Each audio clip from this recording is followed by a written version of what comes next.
दो police constable पुष्पराजन नाम के आदमी के मिसिंग कंप्लेन पर एक घर में पहुंचते हैं, जहां वो घर के मालिक रविंद्रन, जो उस वक्त मिट्टी में किसी चीज को दफन कर रहा होता है। पुलिस उससे पुष्पराजन के बारे में पूछती है। वह बताता है कि हाँ सर, पुष्पराजन मेरा दामाद है और कुछ दिनों से वो लापता है, पर उसकी मिसिंग कंप्लेन मैंने नहीं बल्कि मेरी बेटी शीजा ने की थी। और ये पहली बार नहीं, इसके पहले भी वो इस तरह कई बार भाग चुका है। मैं तो चाहता हूं कि वो वापस ही ना आए। मेरी बेटी को उस निकम्मे का बुरा व्यवहार नहीं सहना पड़ेगा। शीजा के बारे में पूछने पर रविंद्रन बताता है कि वो दोनों यहाँ नहीं रहते। मेरी बेटी कल यहाँ आई थी, पर आज सुबह ही यहाँ से चली गई। इसके बाद पुलिस शीजा का फोन नंबर लेकर वहां से चली जाती है। दोस्तों, आखिर पुष्पराजन के गायब होने के पीछे क्या कहानी थी? वो जिंदा भी है या नहीं? जानने से पहले वीडियो को लाइक और चैनल को सब्सक्राइब जरूर कर ले। शुरू करते हैं स्वकार्यम संभव बहुलम। दोस्तों, कहानी की शुरुआत होती है कुछ सालों पहले से। रविंद्रन, जो एक मेंटल हॉस्पिटल में काफी पुराने और अनुभवी कर्मचारी हैं, उनके साथ ही काम करती है एम्बली, जिसके पति और उसकी बेटी ने उसे ओल्ड एज होम में छोड़कर बेंगलोर शिफ्ट हो चुके थे, जिसके कारण एम्बली हमेशा अकेलेपन और एंजाइटी से जूझती रहती है। पर रविंद्रन उसे अपनी बहन की तरह मानता है। काफी पुराने समय से वो साथ काम कर रहे हैं, इसलिए दोनों एक फैमिली मेंबर की तरह रहते हैं। रविंद्रन घर में अपनी बूढ़ी माँ और छोटी बेटी रीना के साथ रहता है। बड़ी बेटी शीजा की शादी हो चुकी है और वो अपने निकम्मे पति पुष्पराजन और बेटे नंदू के साथ रहती है। रीना की स्कूल का एक लड़का आनंद रीना को बहुत पसंद करता है, पर लाख कोशिशों के बावजूद वो अपनी दिल की बात रीना से नहीं कह पाता। धीरे धीरे रीना को भी पता चल जाता है कि आनंद उसे फॉलो करता है और उसे छुप छुप कर देखा करता है। एक दिन लंच ब्रेक में रीना अपनी सहेलियों के साथ क्लासरूम में होती है और आनंद अपने दोस्त के साथ रूम के बाहर पहुंच जाता है। इस बार रीना उसकी सहेलियों के कहने पर उससे बात करने पहुंच जाती है। रीना को आते देख आनंद नर्वस हो जाता है और उसका दोस्त भी उसे अकेला छोड़ वहां से चला जाता है। रीना आनंद के पास जाती है और एक कागज में लिखे हुए संस्कृत के वाक्यों का मतलब उससे पूछती है, जिसे आनंद के कहने पर उसके दोस्त ने उसे दिया था। आनंद शर्मा जाता है और उन संस्कृत के शब्दों का मतलब नहीं बता पाता। इसके बाद दोनों के बीच थोड़ी देर बातें होती है, जिसके बाद रीना अपने क्लास वापस जा रही होती है। तभी आनंद उन प्यार भरे संस्कृत के वाक्यों का अंग्रेजी में अनुवाद कर रीना को सुनाता है, जिससे रीना इम्प्रेस हो जाती है और फिर दोनों की लव स्टोरी की शुरुआत हो जाती है। इधर एक दिन रविंद्रन के घर, जब घर में केवल उसकी दादी होती है, उनका निकम्मा दामाद पुष्पराजन आता है और बाइक से एक्सीडेंट होने के कारण उसके हाथ में चोट लगने का बहाना कर बूढ़ी माँ को बेवकूफ बनाकर उनसे 5,000 रुपए इलाज के लिए मांग कर वहां से चला जाता है और इस बारे में किसी को भी बताने से उन्हें मना करता है। कुछ दिनों बाद रविंद्रन की बड़ी बेटी शीजा का फोन आता है। फोन उसकी दादी उठाती है। शीजा पूछती है कि क्या कल या आज पुष्पराजन वहां आया था। दादी बताती है कि हाँ, कुछ दिनों पहले वो यहाँ आया तो था, पर बात क्या है? शीजा बताती है कि पिछले 3 दिनों से वो घर नहीं लौटे हैं और फोन भी नहीं उठा रहे हैं। दादी रविंद्रन को बुलाकर शीजा से बात करने कहती है। शीजा रविंद्रन के मिसिंग होने की बात अपने पापा रविंद्रन को बताती है। रविंद्रन कहता है, नहीं, वो यहाँ तो नहीं आया है। क्या तुम्हें कुछ बताकर नहीं गया है? शीजा बताती है कि शुक्रवार रात उसने कहा था कि उसके दोस्त के पापा के पैर फिसलने से वो कुएं में गिर गए थे, इसलिए मैं उनके ही घर में हूँ, पर अब तक वो वापस नहीं लौटे हैं। रविंद्रन शीजा से कहता है कि वह तुम्हें बेवकूफ बना रहा है। वह अपने दोस्तों के साथ शराब पीकर इधर उधर घूम रहा होगा, पर शीजा नहीं मानती और अपने पति की तरफदारी करते हुए कहती है कि पापा, क्या हमें मुसीबत के वक्त अपने दोस्तों की मदद नहीं करनी चाहिए? वो भी वही करने गए थे। रविंद्रन कहता है कि तुम्हें लगता है कि वो अपने दोस्तों की मदद करेगा? तुम अकेले ही हो जो उसकी इन हरकतों को बढ़ावा दे रही हो। मैंने शादी के वक्त भी तुम्हें सावधान किया था कि ये आदमी तुम्हारे लिए सही नहीं है, पर किसी ने मेरी नहीं सुनी। लोगों ने मुझे बताया कि पिछले हफ्ते उसे पत्थर मार दिया गया था और रात 10 बजे छोड़ दिया गया था। ये मेरे लिए कितने शर्म की बात है। फिर भी मैं तुम्हारे कारण इस रिश्ते को निभा रहा हूँ। पापा की इस बात से शीजा गुस्सा हो जाती है और कहती है कि आप हमेशा उनके बारे में बुरा ही कहते हैं। अगर मेरा फोन करना आपको इतना ही परेशान करता है तो मैं अब आपको फोन नहीं करूंगी, और वो फोन काट देती है। रविंद्रन की माँ उसे समझाती है कि तुम्हें इस वक्त उससे ऐसा बात नहीं करना चाहिए था। इस वक्त वो बहुत परेशान है और उसे हमारी जरूरत है। इधर शीजा भी अपने आप को बहुत अकेला और हेल्पलेस महसूस करती है। थोड़ी देर बाद वो वापस अपने पापा को फिर फोन करती है और रोते हुए उनसे माफी मांगती है कि सॉरी पापा, मैं बहुत परेशान हूँ और गुस्से में आकर पता नहीं आपसे क्या क्या कह दिया। रविंद्रन कहता है, कोई बात नहीं बेटा, तुम रोना बंद करो और आज रात का बस इंतजार करो, कल सुबह मैं उसके बारे में पता करता हूँ। अगले दिन रविंद्रन के मेंटल हॉस्पिटल में एक पिता अपने 24 साल के बेटे रामानुजन को डॉक्टर के पास लेकर आए होते हैं, जो मेंटली डिस्टर्ब है और अपने आप को अपनी फैमिली से ज्यादा ओवर स्मार्ट समझता है। तभी वहां रविंद्रन आता है। उसे देखते ही वो उससे ऐसे मिलता है जैसे वो उसे काफी सालों से जानता हो। उसी वक्त रविंद्रन के पास शीजा का फोन आता है। वो बताती है कि पापा, पुष्पराजन घर वापस आ गया है, यही बताने के लिए आपको फोन की थी। चलिए पापा, मैं फोन रखती हूँ, नंदू घर में अकेला है, मैं घर पहुंचकर आपको कॉल करती हूँ। इसके बाद लंच ब्रेक में रविंद्रन और एम्बली सिस्टर दोनों साथ चाय के साथ बातें करते हैं। एम्बली सिस्टर के अकेलेपन और एंजाइटी को देखकर रविंद्रन को अच्छा नहीं लगता। आज रविंद्रन का जन्मदिन होता है और एम्बली सिस्टर उनके लिए एक प्यारा सा तोहफा के रूप में एक गॉगल गिफ्ट करती है, जिससे रविंद्रन खुश हो जाता है। एक दिन रीना अपने ट्यूशन क्लास में होती है। उनके फिजिक्स के टीचर प्रकाश सर क्लास ले रहे होते हैं। तभी एक स्टूडेंट बस लेट हो जाने के कारण देर से क्लास पहुंचती है। स्ट्रिक्ट प्रकाश सर उसे वापस जाने को कहते हैं। वो उनसे माफी भी मांगती है, पर वह उसकी नहीं सुनता और कहता है कि यह क्लास तुम्हारे पापा नहीं चलाते, कि जब चाहे तब आ जाओगी। क्लास में अगर टाइम से आ सको तभी आना, नहीं तो आने की कोई जरूरत नहीं है। तभी सर रीना की कॉपी चेक करते हैं और उससे पूछते हैं कि पिछले टेस्ट में तुम क्यों नहीं आई थी। रीना बताती है कि सर, मेरी तबीयत ठीक नहीं थी। सर कहते हैं, टेस्ट के ही दिन तुम्हारी तबीयत क्यों खराब होती है? शुक्रवार ठीक 4 बजे तुम्हें आकर अपना टेस्ट देना होगा। जिसके कारण रीना शुक्रवार को ठीक 4 बजे क्लास पहुंच जाती है और अपना टेस्ट पूरा करती है। बाहर तेज बारिश हो रही होती है और क्लास में सिवाय रीना और प्रकाश सर के कोई नहीं होता। रीना को अकेले देख प्रकाश की नीयत खराब होने लगती है। वह उसे पीछे से हवस की नजरों से देखने लगता है। वह उठकर पहले तो खिड़की बंद करता है और फिर धीरे से रीना के पीछे आ जाता है और उसके कंधे पर हाथ रखता है, जिससे रीना असहज महसूस करती है और उसका हाथ कंधे से हटाती है। पर फिर से वो रीना को छूने लगता है। अकेली रीना खुद को बचाने की पूरी कोशिश करती है, पर दरिंदा प्रकाश उसे अपनी हवस का शिकार बना लेता है। इस घटना के कारण रीना दिन रात रोते हुए परेशान खाना पीना छोड़कर अपने कमरे में ही रहती है। वो घर में भी किसी से ज्यादा बात नहीं करती। आनंद उसे बहुत फोन करता है, पर उसका भी वो जवाब नहीं देती। हमेशा अच्छे नंबर लाने वाली रीना इस बार अपना एग्जाम देने भी नहीं जाती। उसकी दादी उसकी ये हालत देखकर इस बारे में रविंद्रन को बताती है। रविंद्रन आश्चर्य हो जाता है और रीना से बात करता है। काफी देर समझाने के बाद रीना अपने साथ हुए घटना के बारे में अपने पिता रविंद्रन को बताती है।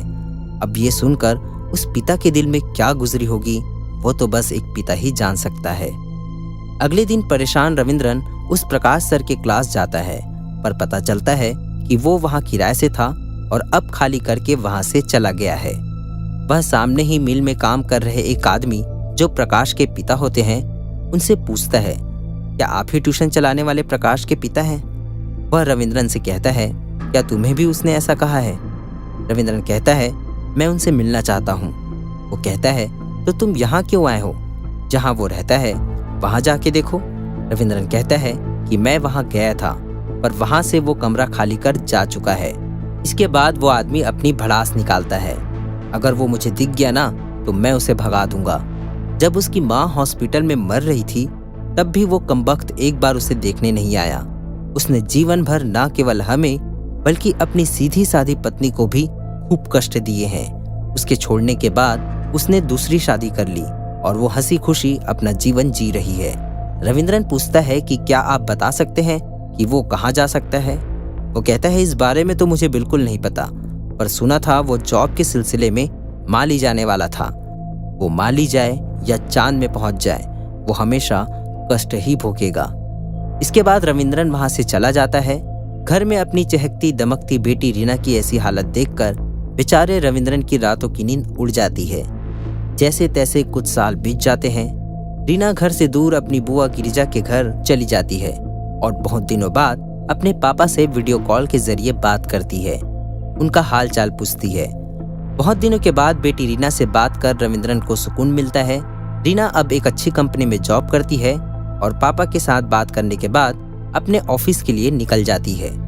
एक दिन एक दलाल रविंद्रन के प्रॉपर्टी को खरीदने की मनसा से उससे बात करने आता है।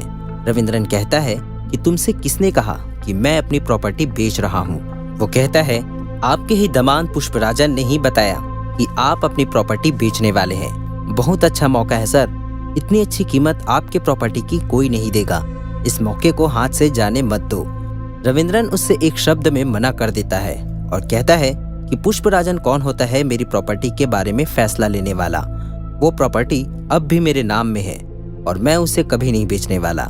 अगले दिन रविंद्रन के घर उसके हॉस्पिटल का मंद बुद्धि मरीज रामानुजन, जिसे डिस्चार्ज कर दिया गया था, वो एक बोरा लेकर पहुंच जाता है। रविंद्रन उससे कहता है कि नारियल को अब सुखा देना चाहिए, पर पहले हम लंच कर लेते हैं, फिर वो काम करते हैं। अब वो किस नारियल की बात कर रहे थे, कहानी के अंत में आपको पता चल ही जाएगा। इधर दलाल रविंद्रन के प्रॉपर्टी न बेचने की बात पुष्पराजन को बताता है। इस बात का गुस्सा वो अपनी पत्नी शीजा पर उतारता है और उससे मारपीट करता है और उसके पापा को प्रॉपर्टी बेचकर अपना हिस्सा मांगने के लिए उसे फोर्स करता है। उसकी ये सारी करतूत उसका बेटा नंदू मोबाइल में रिकॉर्ड कर लेता है और वह वो वीडियो अपने नाना को भेज देता है। वीडियो देखते ही दुखी रविंद्रन बेटी शीजा से मिलने उसके घर पहुंच जाता है और उससे समझाता है, तुम ये सब क्यों झेल रही हो? तुम कुछ दिनों के लिए घर चलो, तब तुम्हारी वैल्यू उसे पता चलेगी। शीजा कहती है, नहीं पापा, शादी करने का फैसला मेरा था, अब मुझे ही ये भोगना पड़ेगा। उनके झगड़े के बारे में पूछने पर शीजा अपने पापा को बताती है कि वो हमारी प्रॉपर्टी बेचना चाहता है। रविंद्रन कहता है कि वो घर तुम्हारा ही है, पर अगर उसे बेच देंगे तो तुम्हारे पास कुछ नहीं बचेगा और उसे अभी पैसों की क्या आवश्यकता पड़ गई है। शीजा बताती है कि उन्होंने शहर में एक दुकान देखी है जहां एक नया बिजनेस शुरू करना चाहते हैं। रविंद्रन कहता है कि तुम चिंता मत करो, मेरे पास जमा किए हुए कुछ रुपए हैं, उसे मैं दे दूंगा। वो जैसा चाहे वैसा बिजनेस शुरू कर सकता है, उसे मुझसे बात करने के लिए घर भेज देना। पुष्पराजन उसी रात अपने ससुराल पहुंच जाता है।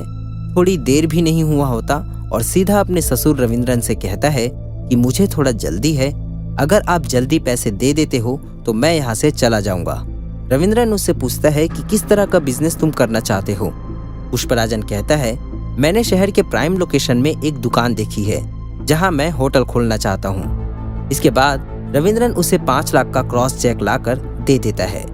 अगली सुबह रविंद्रन शीजा के पास पुष्पराजन का मोबाइल लौटाने आता है जो कल रात वो वहीं भूल गया था और शीजा से कहता है कि मैंने उसे 5 लाख का चेक दिया है, क्या तुम्हें उसने बताया? शीजा कहती है, हाँ बताया, पर वो घर पे इस वक्त नहीं है, कहीं काम से गए हुए हैं। रविंद्रन कहता है, प्लीज उससे कहना उस पैसों को बर्बाद ना करे, और फिर वो वहां से चला जाता है। इधर रीना का बॉयफ्रेंड आनंद और उसके स्कूल के दोस्त काफी सालों बाद वापस लौट रहे होते हैं और रीना से बात करने के लिए उसके घर में फोन लगाते हैं। रविंद्रन बताता है कि वो अब यहाँ नहीं रहती, अपने काम के चलते वो चेन्नई शिफ्ट हो गई है। उसका नया नंबर तुम्हें देता हूँ, उसमें उससे बात हो जाएगी। एक दिन आधी रात जब रविंद्रन सोया होता है तो उसके घर एक चोर घुस आता है।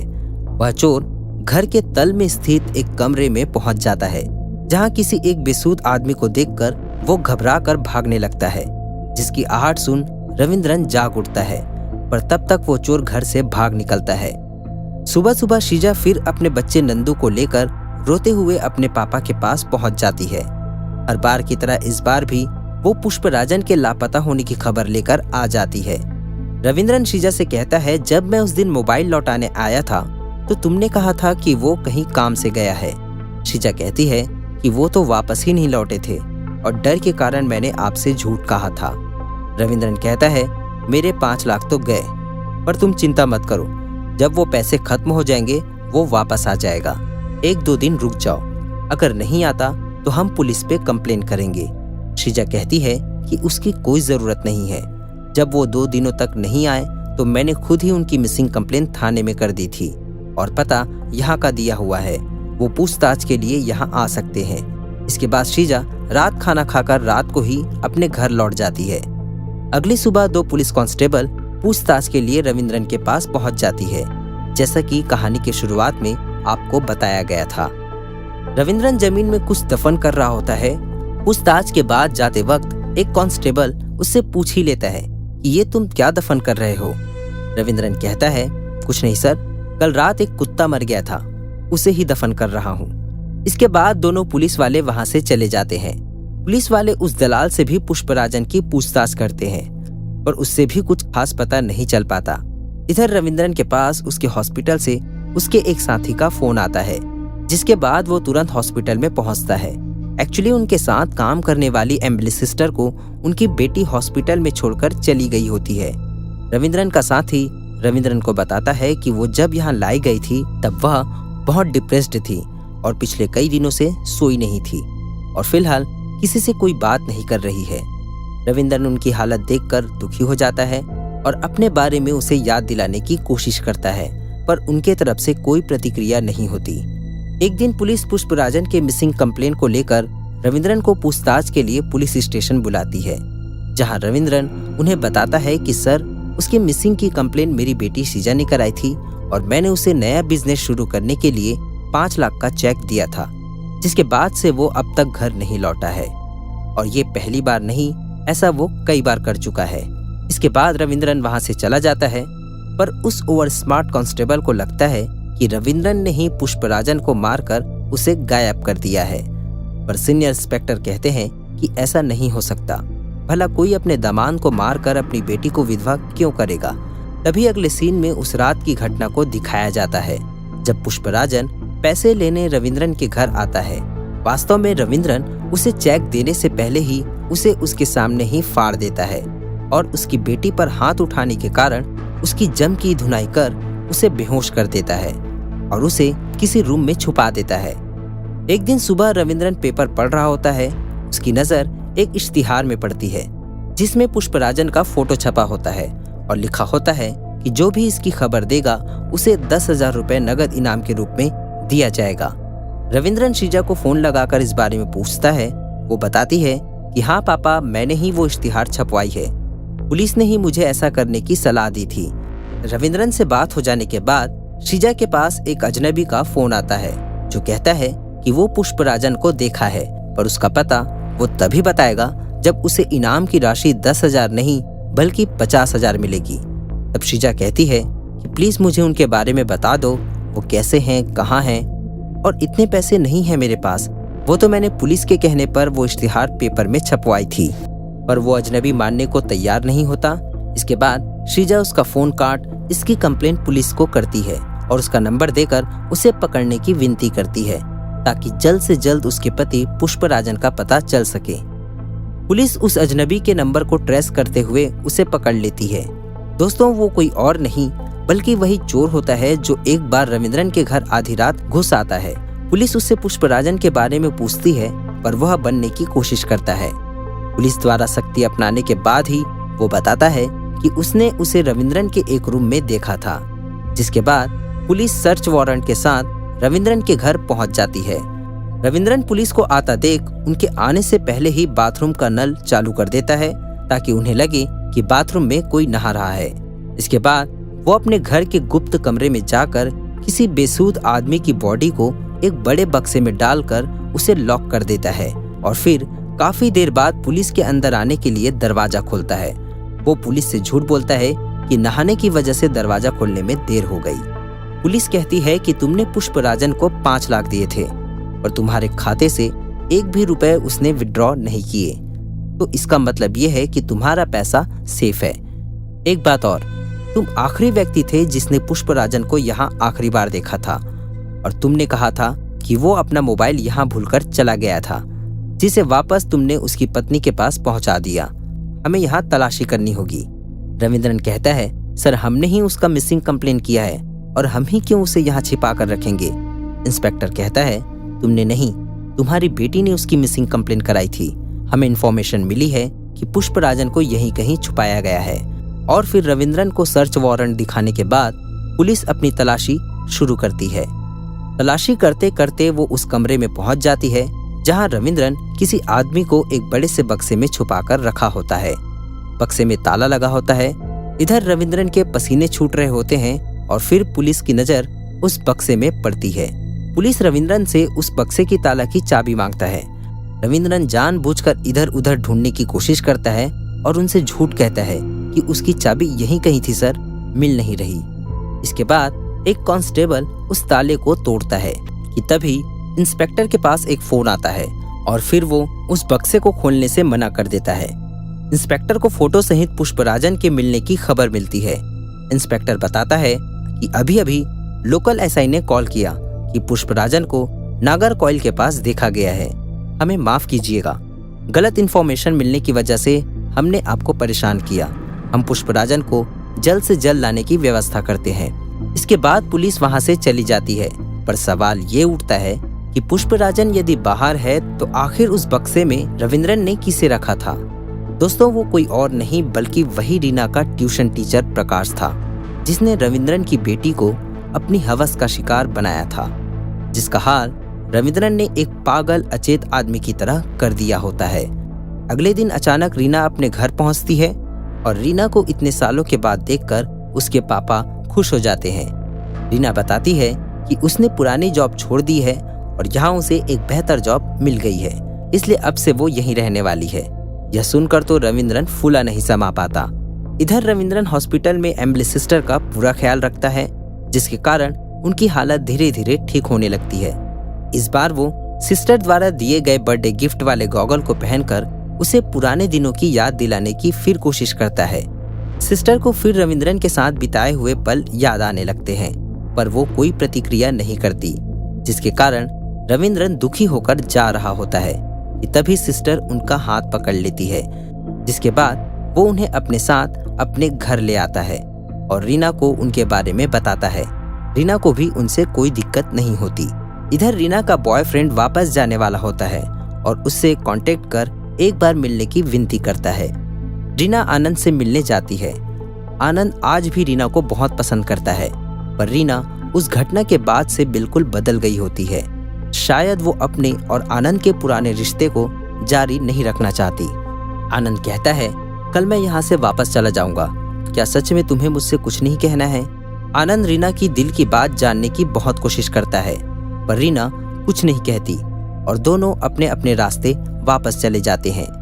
एक दिन आधी रात रविंद्रन उस मंदबुद्धि रामानुजन के साथ मिलकर अचेत प्रकाश को बोरे में भरकर उसे ठिकाने लगाने के लिए गाड़ी में डालते हैं और रामानुजन से उसे पुलिस से बचते हुए कहीं दूर छोड़ आने को कहता है। रविंद्रन उस प्रकाश का क्या हाल किया होता है आप खुद ही देख सकते हैं। इधर रीना आनंद को अपना एक वीडियो लिंक भेजती है, जिसमें वो एक बड़े सोशल मीडिया के प्लेटफॉर्म के माध्यम से पूरी जनता को अपने बारे में बताती है, जिसमें वो कहती है कि 17 साल की उम्र में मुझे मेरे एक ट्यूशन टीचर ने अपनी हवस का शिकार बनाया था। यह घटना मेरे एग्जाम के ठीक पहले हुआ था, जिसके कारण मैं अपना एग्जाम नहीं दे पाई थी। मैं काफी डिप्रेस्ड थी, जिसके चलते मुझे 2 महीने मेंटल हॉस्पिटल में एडमिट होना पड़ा। इसके बाद मैंने अपना शहर छोड़ दिया। मेरे डैड को लगा कि तुम्हारे लिए यहाँ रहना सही नहीं होगा, कुछ दिनों के लिए कहीं और रह जाओ ताकि तुम इस घटना को जल्द से जल्द भुला सको। और आज मैं एक ऋतु नामक एनजीओ की एक्टिव मेंबर हूँ, जहाँ हमने अब तक इस तरह शिकार हुए 33 लड़कियों को बचाया है। हाँ, ये सच है कि उस मानसिक स्थिति से निकलना इतना आसान नहीं था, लेकिन मैंने पूरी हिम्मत से इसका सामना किया और मेरी फैमिली की सपोर्ट के कारण आज मैं यहाँ आप सबके सामने खड़ी हूँ। आनंद वो वीडियो को देखने के बाद रीना को मैसेज करता है कि क्या हम पुरानी सभी बातों को भुला के अपने इस रिश्ते को आगे बढ़ा सकते हैं, पर रीना इसका जवाब ना में ही देती है। फिल्म के आखिरी सीन में दिखाया जाता है कि पुष्पराजन वापस आ गया है और पूरी फैमिली मिलकर खाना खा रही होती है। शीजा बताती है कि पता नहीं इन्हें क्या हो गया है, ये पूरी तरह बदल गए हैं। जो इंसान भगवान को गाली देता था वो अब उन पे विश्वास करने लगा है, और तो और मुझसे और मेरे बेटे से खूब प्यार करने लगा है। मुझे पता नहीं, पर इसके पीछे कोई ना कोई राज जरूर है। दोस्तों, इसके पीछे का राज रविंद्रन के इतने साल पागल खाने में काम करने का अनुभव है। उसने उन दोनों को पागलों का ऐसा डोज दिया कि एक इतना स्ट्रिक्ट टीचर प्रकाश का मुंह हमेशा के लिए बंद कर दिया, और एक को पूरी तरह धार्मिक और अपनी खौफ से उसे डरा के रखने वाला एक डरपोक इंसान बना दिया। तो दोस्तों, आज की ये कहानी आपको कैसे लगी नीचे कमेंट बॉक्स में जरूर बताइएगा, और कहानी अगर पसंद आई हो तो वीडियो को लाइक और चैनल को सब्सक्राइब जरूर कर दीजिएगा। मिलेंगे फिर नई फिल्मी कहानी के साथ, तब तक के लिए धन्यवाद।